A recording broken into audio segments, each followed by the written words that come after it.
Dans cette partie, on va démontrer la formule qui donne la distance d'un point à une droite. Bien sûr, on est dans le plan. Donc, on démontre. Je rappelle la formule. La distance entre un point et une droite est donnée par cette formule. La valeur absolue de axa plus bya plus c, une racine carrée de a carré plus b carré, avec le point CA qui a comme coordonnées xa, ya, et la droite D est comme équation cartésienne ax plus by plus c égale 0. C'est la forme cartésienne de la droite, les coordonnées d'un point. On est dans un repère, je le rappelle, orthonormé. Très important pour tout problème de distance dans le plan. Alors juste, on va quand même, pour démontrer, on va placer le cadre. Tout d'abord, au niveau visuel, ça c'est une droite, ça c'est un point. La distance d'un point par rapport à la droite, c'est juste la distance entre le point. Ils sont projetés orthogonales sur la droite, que je note H. Alors attention, il y a quand même une série d'informations qu'on peut dégager de la forme cartésienne. Par exemple, je sais que le vecteur normal a comme composante AB. Donc le vecteur normal, c'est le vecteur qui est perpendiculaire. Peut être comme ça, pas de problème, ça reste normal. C'est-à-dire la seule contrainte, les deux vecteurs, donc le vecteur qui dirige la droite D et le vecteur normal sont perpendiculaires orthogonaux. Voilà pour le cadre. Alors dégageons maintenant, encore une fois, d'une manière visuelle, la relation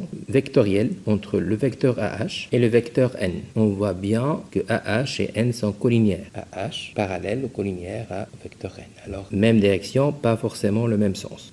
Même direction, pas forcément le même sens. Voilà. Maintenant, on va mettre en place un outil vectoriel très puissant qui est tout simplement le produit scalaire. Donc, on va calculer le produit scalaire entre AH et N de deux façons différentes. Donc, je vais combiner deux façons différentes. Une première, trigonométrie, c'est-à-dire norme fois cosinus de l'angle. Une deuxième, analytique, qui va faire valoriser les composantes de chaque vecteur. Alors, je commence par calculer le produit scalaire AH, N. Définition trigonométrique, c'est la norme de AH fois la norme de N fois cosinus de l'angle entre les deux.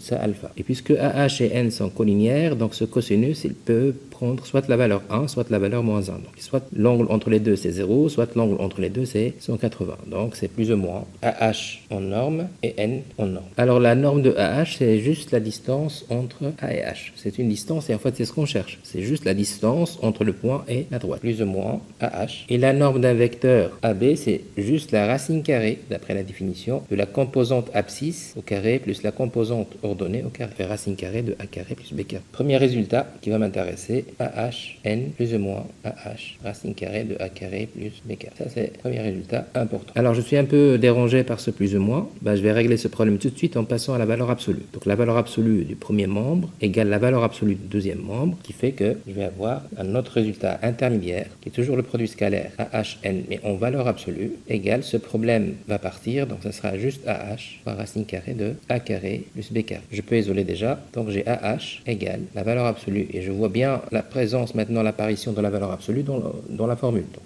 je suis dans le bon chemin. Donc AH, N sur racine carrée de A carré plus B carré. Alors maintenant, on va passer à la deuxième définition du produit scalaire. Je sais que le produit scalaire, UV, c'est juste XU, abscisse, XV, abscisse, plus YU, YV. La formule, c'est la définition analytique. Donc je vais l'appliquer sur le vecteur AH. D'abord, c'est quoi AH? Ses composantes sont XH moins XA, YH moins YA. Et les composantes de N, je vais les rappeler, c'est juste de A et B. Donc le produit scalaire AH N, avec cette définition, c'est juste AXH moins XA plus BYH moins YA. Je fais un peu de simplification algébrique avec les termes semblables. Ça va faire AXH plus BYH moins AXA moins BYA.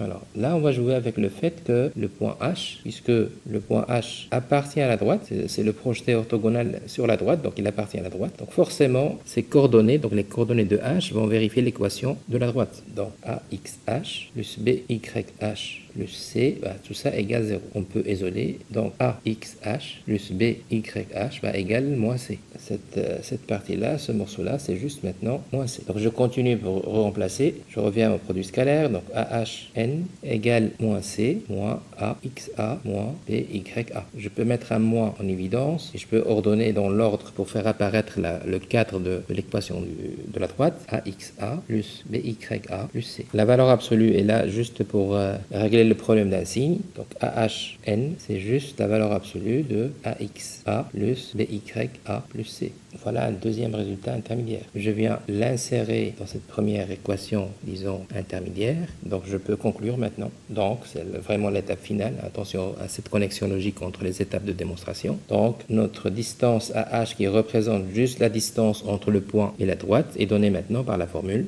AXA plus BYA plus C sur racine carrée A carré plus B carré qui achève la démonstration. Voilà comment démontrer la formule. Et là, on maîtrise maintenant la formule entre un point et une droite, attention dans le plan, et l'idée d'une distance est toujours la présence d'un repère orthonormé. Donc tout ça se fait dans un repère orthonormé. Cette méthode de démonstration est très utile, très importante, car c'est celle-là qu'on va conserver pour démontrer aussi des distances dans l'espace. Voilà.